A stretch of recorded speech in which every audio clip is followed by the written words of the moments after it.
Hello বন্ধুরা, শুভ সকাল। কেমন আছো তোমরা? আশা করি তোমরা অনেক ভালো আছো। আমরাও বেশ ভালো আছি। আমি পিঙ্কু আরও একটি নতুন ব্লগে তোমাদের স্বাগত জানাই। আজ শুক্রবার, ঘড়িতে এখন 4:45। এখন থেকেই তোমাদের নিয়ে আজকের ভিডিওটি শুরু করছি। পুরো ভিডিওটি দেখার অনুরোধ রইল। নিত্যদিনের সেই একই কাজ করতে আরম্ভ করে দিয়েছি। সকালে উঠে ঘরদোর ঝাঁট দিয়ে, উঠোনটা ঝাঁট দিয়ে আর গ্যাসের পাশটা মুছে নিলাম। ঘরটা আর মুছে নিয়ে একেবারে রান্না করে তারপর মুছবো।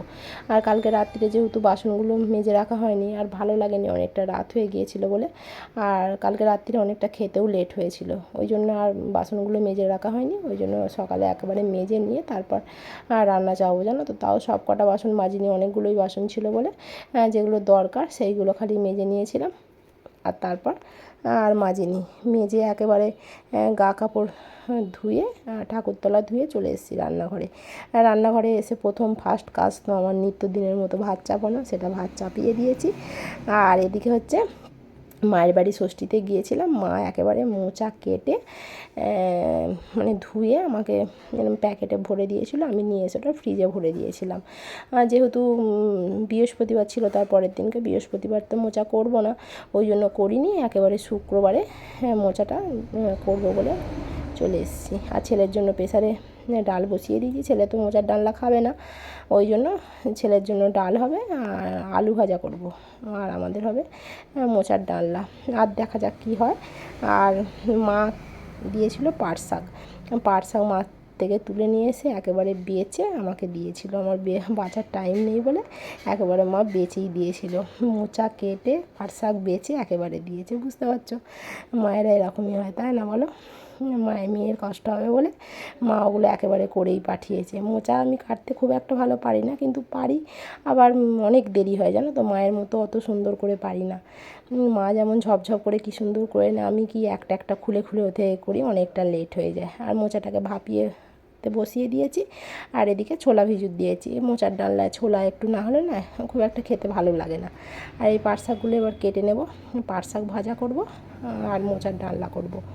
আর এদিকে আমি তো রান্না চাপিয়ে দিয়ে আর এদিকে চলে এসেছি জামাকাপড়গুলো মেশিনে দিয়ে দিতে। জামাকাপড়গুলো মেশিনে ততক্ষণ কাচতে থাকবে, আমারও ততক্ষণ এদিকে রান্নাটা হয়ে যাবে, ততক্ষণ কাচতে থাকুক।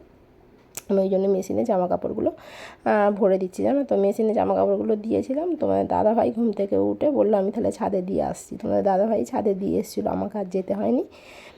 ওই নিয়ে এবার অনেকগুলো তো জামাকাপড়, 2টো বালতি করে নিয়ে যেতে হয়েছে, একটা বালতিতে ধরেনি, অনেকগুলো জামাকাপড় গো। তারপর তো ওগুলো কাচাতে দিয়ে আমি চলে এসেছি মিক্সিতে আদা পেস্ট করতে। আদাটা একেবারে শেষ হয়ে গেছিলো, আমি যেহেতু ফ্রিজে ভরে রেখে দিই, ফ্রিজে আর নেই, শেষ হয়ে গেছে, আদাটা পেস্ট করে নিচ্ছি। আর এদিকে তো রান্না আমার কমপ্লিট হয়ে গেছে। এদিকে করেছি মোচার ডালনা, পাট শাক ভাজা, আর ছেলের জন্য হচ্ছে মসুর ডাল আর আলু ভাজা। ছেলে যেহেতু এইগুলো কিছুই খাবে না, ওই জন্য ওর জন্য এইগুলো হয়েছে। আর তোমাদের দাদা ভাইয়ের হয়েছে টিফিনে রুটি হয়েছে, যেহেতু রুটি নিয়ে যাবে, রুটি হয়েছে। তোমাদের ওদিকে কেমন গরম পড়েছে একটু জানিও। আমাদের এখানে তো গরম পড়েনি বললেই চলে, মানে এত গরম, মানে খাবারেতেই ঘাম পড়ে যাওয়ার অবস্থা, জানো তো, এই অবস্থা। আর ছেলের জন্য এই যে পাউরুটিগুলো এইভাবে কেটে নিয়েছি, আর ডিমে পেঁয়াজ আর নুন মানে ভালো করে ফেটিয়ে নিয়েছি, করে আজকে ওকে ডিম টোস্ট করে দেবো, জানো তো। ওকে আমি বারণ করেছিলাম যে ডিম টোস্ট আজকে এত গরমেতে ডিম টোস্ট নিয়ে যেতে হবে না, আমি পাউরুটি দিয়ে অন্য রকম কিছু করে দেবো, কিন্তু ও বায়না করছে। ও যেমন বায়না করছে আমিও তেমন করে দিয়েছি। একটা ডিম দিয়ে এরকম ছোটো ছোটো করে কেটে এরম করে দিয়েছি। ও যেমন বায়না করবে আমিও তেমন করে দিয়েছি বুদ্ধি খাটিয়ে। আমি এরম করে করলে তাহলে একটা ডিমে অনেকগুলো হয়ে যাবে, তাহলে এরম করেই করি, ওই জন্য এরম করে দিয়েছি। এত গরমে এই ডিমের জিনিস টিফিনে না নিয়ে যাওয়াটাই বেটার, জানো তো। এখানে পেটে যন্ত্রণা হবে, এমনিও তেলের জিনিস খুব একটা খায় না, তেলের জিনিস মানে খেলে ওর পেটে যন্ত্রণা হয়, সহ্য করতে পারে না, বমি করে। কথা শুনলো না, বললো আমি নিয়ে যাব, ওই জন্য আমিও এরম করেই করে দিয়েছি। বললো তো খেয়ে মা খুব ভালো লেগেছে, আমি যাকগে, ভালো লাগলেই ভালো। দেখো কেমন হয়েছে। আমার তো সব কটা ডিম টোস্ট রেডি হয়ে গেছে, আর আমি এবার টিফিনে দিয়ে দেবো, জানো তো। টিফিনে দিতে গেলাম, টিফিনে ঠিক পরপর সব কটা একবারে ধরবে না, আর এতে মাঝখানে একটু সস দিয়ে দিয়েছিলাম, আর তার উপরে আর একটা পাউরুটি দিয়েছিলাম। তারপর কেটে দিতে গেলাম, সেটাও কাটাও মানে এত তাড়াতাড়িতে জানো তো, এইভাবে শৌখিনি করে করা যায় না জানো তো। তোমার দাদা ভাইয়ের টিফিন হলো, ছেলের টিফিন হচ্ছে, এবার অনেকটা টাইমও হয়ে গেছে, ছেলে স্নান করতে চলে গেছে। এবার এইসব জিনিস একটু মানে ধৈর্য ধরে করলে ভালো হয়। একটা কেটেছি, তাও কাটতে পারা যায় না বলে আমি কাটিনি, ওই গোটা গোটাই আমি দিয়ে দিয়েছি জানো তো। ছেলের তো টিফিন গুছিয়ে ছেলেকে খাইয়ে দেয়, স্কুল পাঠিয়ে দিয়ে আমি চলে এসেছি একেবারে ছাদেতে। ছাদেতে এখনই একদম প্রখর রোদ উঠে গেছে, আর যে জামা কাপড়গুলো শুকিয়ে গেছিলো সেগুলো আমি তুলে নিয়ে চলে যাচ্ছি। তোমার দাদাভাই যেহেতু সকালবেলা দিয়ে গেছিলো, জামা কাপড়গুলো শুকিয়ে গেছে, আর যেগুলো শুকোয়নি সেগুলো আমি একটু উল্টে দিলাম, দিয়ে আর কয়েকটা জামা কাপড় কেচেছিলাম। ছেলের প্যান্ট ছিল, স্কুলের প্যান্ট, এমনি একটা জামা প্যান্ট ছিল, ওইগুলো আমি আবার হাতে কেচে দিয়েছিলাম, কেচে ছাদে দিয়ে গেলাম। যা রোদ খানিকক্ষণ পরেই তুলে নিয়ে যেতে হবে, বেশিক্ষণ ছাদে তো রাখা যাবে না। তোমার দাদাভাইয়ের প্যান্টগুলো আর গেঞ্জির কলারগুলো একটু একটু ভিজে আছে, ওই জন্য ওগুলো একটু উল্টে পাল্টে দিলাম, আর দিয়ে বাদ বাকিগুলো তুলে নিয়েছি। দেখো ওই দিকটা কত সুন্দর দেখতে লাগছে, দেখছো? রোদেতে পুরো যেন সব জিনিস চকচক করছে একেবারে।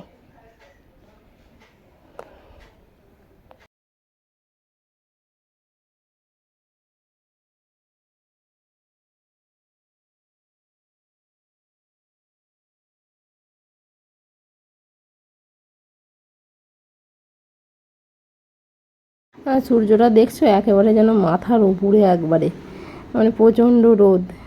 আর একেবারে আমি তো ছাদের কাজটা মিটিয়ে নিলাম, মিটিয়ে একেবারে ঘরে এসেছি। আমি তখন বিছানা গুছানো হয়নি, আমি বললাম যে ছাদের কাজটা আগে মিটিয়ে নিই রোদে, তারপর ঘরে এসে তবু একটু বসতে পারবো। ওই জন্য ছাদ থেকে একবারে জামা কাপড়গুলো তুলে নিয়ে এলাম আর ছাদে দিয়ে এলাম, দিয়ে তারপর ঘরে আসলাম বিছান গুছাতে। এই দেখো তোমার দাদাভাই বিছান গুছিয়ে দিয়ে গেছে, দেখছো কত সুন্দর গুছিয়ে দিয়ে গেছে। এটাকে আমাকে আবার গুছাতে হবে। ওকে বারবার বলি তোমার বিছান গুছাতে হবে না, আমার পছন্দ হয় না, তুমি বালিশগুলো খালি একটু নামিয়ে দিও, তাহলে আমার একটু উপকার হয়। বলবে কেন, আমি তো ভালোই গুছিয়ে দিয়েছি। দেখো মশারিটা কিন্তু গুছাইনি, মশারিটাকে ওখানে ঝুলিয়ে দিয়ে গেছে, ও মশারি গুছাতে পারে না। আর এবার মশারিটা না গুছালে, বিছানটা না পরিষ্কার করে গুছালে হবে বলো? একটা লোকজন এলে কী বলবে বলো? আর মশারিটা দেখছো ওখানটা কেরম কালো হয়ে গেছে, কিন্তু ওখানটা কালো হয়নি।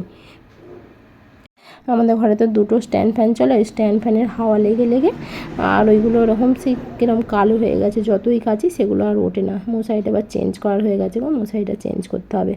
আর আমাদের তো 365 দিন মশারি খাটানো, মশারি খাটানো না থাকলে আমরা ঘুমোতে পারি না, যত গরমই হোক মশারি আমাদের খাটাতেই হবে। আর আজকে যেহেতু বিছানার চাদরটা চেঞ্জ করব, ওই জন্য একেবারে এইগুলো একটু মুছে নিচ্ছি। যেদিন এই বিছানার চাদর চেঞ্জ করা হয় সেই দিনই এগুলো একটু মুছে পরিষ্কার করে নেওয়া হয়। এবার অনেক উপরটা তো আমার হাত যাচ্ছে না, যতটুকু হাত যাচ্ছে ততটুকুই আমি মুছে একটু পরিষ্কার করে নিলাম। আর খাটের এইগুলোতে খুব ধুলো পড়ে জানো তো, আর এত পিঁপড়ে হচ্ছে কেন যায় না, এই গরমেতে খাটের গাদে গাদে দেখছি পিঁপড়ে যাচ্ছে। আর বিছানায় ছেলে তো মুড়ি ফুড়ি খায় না, ওই জন্য বিছানাতেও দেখছি পিঁপড়ে হচ্ছে। আর এইগুলো একটু ঝেড়ে মুছে পরিষ্কার করে নিচ্ছি, রোজ ছাড়ছি, রোজই দেখছি ধুলো ঢুকে যাচ্ছে, মানে কি বলবো। আর সেই মাকড়সাতে ঝাল করছে। তোমাদের দাদাভাই না আমার অনেক হেল্প করে জানো তো, নিজের মতো করে যতটা পারে চেষ্টা করে হেল্প করার। সেটা পছন্দ হয় না, সেটা আমার ব্যাপার, কিন্তু ও করার চেষ্টা করে। আমি রোজ দিন বলি তোমার বিছান গুছাতে হবে না, কিন্তু ও শোনে না, ও ওর মতো করে ও গুছিয়ে দিয়ে যায়। ছেলেকে এক সাইড করে, ছেলে তো তখন ওঠে না, ছেলেকে এক সাইড করে ও কিন্তু গুছিয়ে দিয়ে যায়। তারপর তো চলে এসেছি বইয়ের এখানটায় গুছাতে। বইয়ের এখানটায় না বড্ড নোংরা হয়, মানে রোজ দিন গুছালেও যেন রোজ দিন নোংরা। আচ্ছা ছেলে তো নোংরা করে না বললেই চলে, ছেলে তো এটা ওটা নিয়ে এসে দেখো না পুরো ঘর বোঝাই করে যেন রেখে দিচ্ছে। আর এই খাতা ফাতাগুলো, তাও কত খাতা বই সব সরিয়ে দিয়েছি, কিন্তু যেগুলো লাগবে সেগুলো তো সামনে রাখতে হবে, ওই জন্য এইগুলোকে সামনে রেখে দিয়েছি। কিন্তু এত ধুলো পড়ছে, কোথা থেকে যে এত ধুলো ঢোকে বুঝে উঠতে পারি না।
এই দেখো, এটা হচ্ছে একটা ঘড়ির বাস্ক, জানো তো? এতে একটা ঘড়ি ছিল, ওতে একটা ফর্ম ছিল, তার উপরে একটা ওই ঢাকনাটা একটা পলিথিন মতো ছিল, সেটাকে কেটে তার মধ্যে রেখেছে ধূপের কাঠি। যত ধূপের কাঠি আমাদের মনসাতলায় খেলতে যায় ওখান থেকে সব নিয়ে এসে আর এইতে জড়ো করেছে। তারপর কী সব পুঁতি নিয়ে এসে ওতে রেখে দিয়েছে। বাইরে থেকে জিনিসপত্র নিয়ে এসে সব ঘরেতে বোঝাই করে। আমি তো তোমাদের আগেই বলেছি, যত জিনিস কুড়িয়ে নিয়ে আসবে। সেদিনে কী করেছে জানো তো? আর একদিন স্কুলের জামার ভেতরে কি রেখে দিয়েছে জানো? একটা পিন কোথা থেকে কুড়িয়ে পেয়েছে, সেই জামায় যে পিনগুলো লাগানো থাকে সেই পিন দেখছি যে পকেটের মধ্যে রেখে দিয়েছে। আমি সেদিনে কাচতে গেলাম, সেটা পুরো মানে প্যাক করে আমার হাতে বিঁধে গেলাম। আমি যে কী বিঁধলো আমার হাতে, তারপর ওর পকেট থেকে দেখছি এরকম একটা পিন বেরোচ্ছে। তাহলে বুঝতে পারছো, পিনটাকে নিয়ে রেখে দিচ্ছে। আমাকে না লেগে ওকেও তো লাগতে পারতো বলো, বাই চান্স যদি ফুঁকে যেত। এইটুকু বুদ্ধি শুদ্ধিও নেই, মানে কবে যে বুঝবে জানি না। আর আমি তো কথা বলতে বলতে এদিকে বিছানার চাদরটা চেঞ্জ করে দিয়েছি আর বালিশগুলো সুন্দর করে সাজিয়ে রাখছি। আর এখানে এই যে এইখানটায় তো ঠাই ধুলো পড়ছে, এখানটা একটু পরিষ্কার করে নিই। আমার খুব বেশি কিছু সাজগোজ নেই, কিন্তু যা আছে এইখানেই আছে, আর কিছু ড্রয়ারের মধ্যে রয়েছে। আর এইগুলোকে একটু গুছিয়ে পরিষ্কার করে নিচ্ছি। কাঁচটা প্রচণ্ড ময়লা পড়েছে, ধুলো হয়েছে, আর কাঁচটাও একটু ঝেড়ে নিচ্ছি, নিয়ে এবার ওইগুলোকে এখানে সাজিয়ে রেখে দেবো। ছেলের জন্য তো সেলফ করা ছিল সাইডে, কাঁচের সাইডে। ছেলে তখন ছোট ছিল বলে সেই ওগুলো ধরে ধরে টানতো বলে সেই যে খোলা হয়েছে। তারপর থেকে ছেলে এত বড় হয়ে গেল, এখনও আর লাগানো হয়নি। ঘর রং করে ঘর আর রং হলো না, আর ওগুলো আর লাগানো হয়নি, ওই জন্য এখানেই রেখে দিই, জানো তো? আর ছেলে এত ঘরে ধরে দাগ টানে, তোমরা নিশ্চয়ই দেখতেই পাচ্ছ, প্রচণ্ড ঘরে ধরে দাগ টানে। ওকে বলছি যে রং করলে আর দাগ টানবি না তো? বলছে হ্যাঁ, আমি লুকিয়ে লুকিয়ে আবার টানবো। তাহলে বলো, আর ঘর রং করে কী হবে? ওই জন্য ওর বাবাকে বললাম এখন রং করতে হবে না, ও আর একটু বড় হোক, বুঝতে শিখুক, তারপরে নয় ঘর রং করবে, নাহলে তুমি আবার ঘর রং করবে, ও আবার দাগ কাটবে। মানে যতদূর পর্যন্ত ওর হাত গেছে ততদূর পর্যন্ত ও পেন দিয়ে, পেন্সিল দিয়ে, তারপর রং পেন্সিল দিয়ে সব রং করেছে। তারপর যেখানটা হাত যায়নি, জানলার উপরে উঠে উঠে সেইগুলোকেও রং করেছে। তারপর আলমারিতে, কাঁচেতে, তারপর আয়নার পাশে, সব জায়গায় ওর খালি রং করা। আর পেন্সিল দিয়ে ঘষে পুরো কালো কালো করেছে। আমার ঘরে কেউ এলেই বুঝবে যে আমার ঘরটার কী অবস্থা, কী ছিল আর কী অবস্থা হয়েছে। আর আমি তো চলে এসেছি, টিভি ফিভিগুলো মোছা হয়ে গেছে। আর দেখো সুইচ বোর্ডগুলো পরিষ্কার করে নিচ্ছি রিমুভার দিয়ে। সুইচ বোর্ড পরিষ্কার করলে না একদম পুরো নতুনের মতো চকচকে হয়ে, জানো তো? এইগুলোতে দেখছো সুইচ বোর্ডগুলোর উপরে ছেলে পেন্সিল দিয়ে দাগ কেটেছে, ওর ওই একটাই কাজ, পেন্সিল দিয়ে দাগ কেটেছে। আর তারপর সেই হাত দিলে একটা হাতের কালো কালো দাগ হয়ে যায়, সেইগুলো এই রিমুভার দিয়ে তুললে পুরো পরিষ্কার হয়ে যায়, খুব সুন্দর চকচক করে। অনেক দিন করাও হয়নি, ছেলে বলছিল যে মা করো। আমি অনেক দিন করার টাইমও পাইনি। আমি তাহলে আজকে তাহলে একবারে ঘর পরিষ্কার করছি, তাহলে আজকে তাহলে একেবারে এই কাজটা তাহলে করেই নিই। ওই জন্য একেবারে পরিষ্কার করে নিয়েছি। ছেলে তো স্কুল থেকে এসেই বলছে মা এগুলো কে পরিষ্কার করলো? না, আমি করেছি। তুমি কখন করলে? আমি থাকলে তুমি করোনি কেন? আমি বলছি তুমি তো স্কুল গেছিলে, আমি কী করে তুমি থাকলে করবো বলো? ও আমি আগেই করে নিয়েছি, বলতে আর কিছু বলেনি। দেখো পুরো কি সুন্দর, পুরো চকচক করছে। বাইরের সুইচ বোর্ডগুলোও আমি একদিন করেছিলাম, আর করা হয়নি, অনেকটা নোংরা পড়ে গেছে। আর একদিন করবো, রিমুভারটাও শেষের দিকে, রিমুভার নিয়ে আসবো, তারপর করবো। এই দেখো কত সুন্দর চকচক করছে, দেখছো? পুরো একদম সেই নতুনের মতো হয়ে গেছে, খুব সুন্দর দেখতে লাগে গো। ঘর দুয়ার তো পরিষ্কার করে নিয়েছি, পরিষ্কার করে তারপর ঝাঁট দিয়ে ঘর দুয়ার মুছে নিয়েছি। মুছে নিয়ে স্নান করে পুজোও হয়ে গেছে। পুজো করে একবারে তোমাদের সামনে এলাম। তোমাদের সামনে সকাল থেকে একবার আসা হয়নি, টাইম পাওয়া যায়নি গো, ওই জন্য আসতে পারিনি। আর একবারে স্নান করে পুজো দিয়ে তারপর তোমাদের সামনে এলাম। আর স্নান তো করে নিয়েছি, কিন্তু চুল তো খুলতে পারিনি, চুলটা আবার জড়িয়ে ফেলেছি। এত গরম, ঘাড়ে চুল রাখা যাবে না, ওই জন্য চুলটা জড়িয়ে ফেলেছি। চলো তোমাদের সামনে একটা জিনিস দেখাবো, চলো।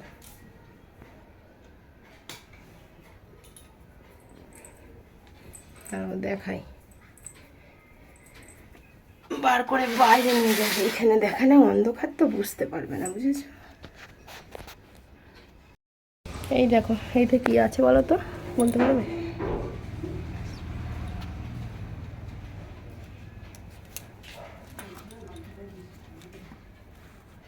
এই দেখো,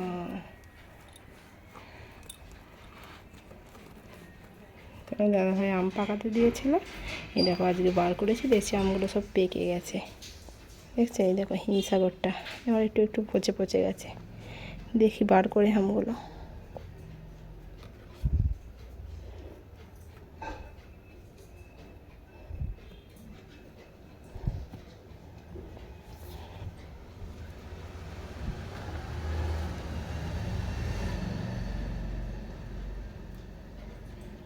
দেখো এটা পচে গেছে।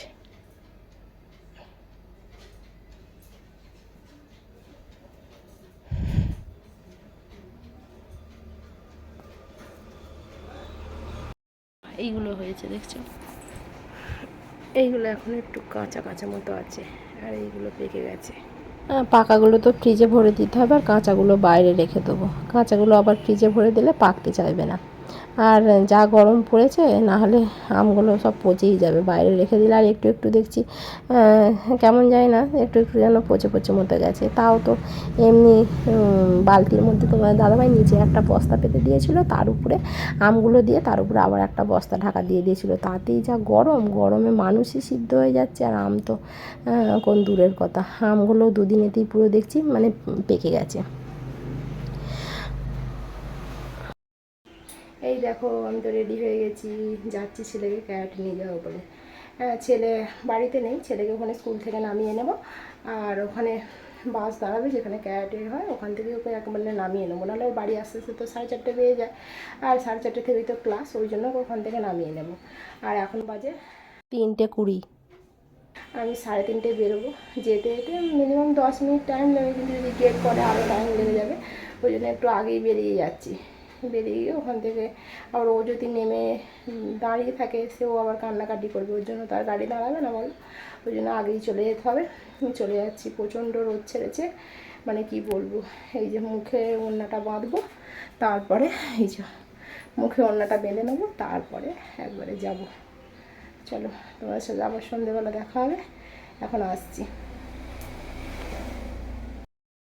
এটা থেকে তো চলে এসেছি, অনেকক্ষণ হয়ে গেছে, প্রায় তখন 7টার সময় এসেছি। এসে সন্ধে দিলাম, সন্ধে দিয়ে মুড়ি ফুড়ি খেয়ে দিয়ে তারপর ভাত চাপিয়ে দিয়েছি, জানো তো। আজ যেহেতু প্রচণ্ড গরম না, আমার দাদাভাই আজ রুটি খাবে না, আর ছেলেটাও রুটি খেতে চাইছে না এত গরমেতে, ওই জন্য একবারে ভাত চাপিয়েছি। ভাত, মসুর ডাল করবো, আর আলু সিদ্ধ করবো, আর পেঁয়াজ লঙ্কা ভাজা করবো, আর কিছু করবো না গরমে থেকে। এইগুলোই হালকা ভাল লাগবে, বেশি আর অন্য কিছু খেতেও ইচ্ছা করছে না, তরকারি ফরকারি, ওই জন্য ওইগুলোই করছি, আর রাত্রে ওইগুলোই খাওয়া হবে।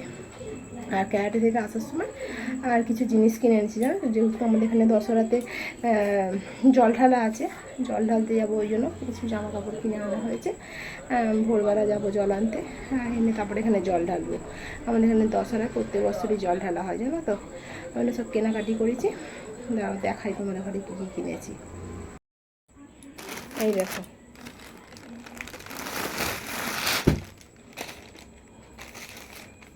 আচ্ছা, এটা আছে ছেলের গেঞ্জি না, জামা কিনেছি ছেলে। ছেলে বলতে এ তো পুরো বাচ্চাদের মতো জামা, ছোটোবেলায় এরকমই পরতো। হালকা গরমে, জানো তো, এই রকমই কিনে দিলাম। গরমে তো প্রচণ্ড গরম, হালকা এটাই ভালো লাগবে। আর ওর কিনেছি প্যান্ট, আর হচ্ছে এই যে গামছা, দুখানা গামছা কিনেছি। ছেলের গামছা তো আছে, ওই জন্য দুটো গামছা কিনেছি। ছেলের একটা স্যান্ডো কিনেছি, স্কুল পরে যাওয়ার জন্য দুটো আছে, তাও একটা কিনলাম। আর তোমার দাদা ভাইয়ের এই যে একটা হাফ প্যান্ট কিনেছি, আর এই যে গেঞ্জি, আর একটা এই যে ছাপা শাড়ি নিয়েছি, জল আনতে যাবো বলে। দেখো কেমন লাগছে। আর এই যে ব্লাউজ, আর সায়া যেহেতু আছে, সায়াটা নিয়ে নিই। এই যে এই হচ্ছে আমাদের কেনাকাটি। ভালো লাগলে বলবো অবশ্যই।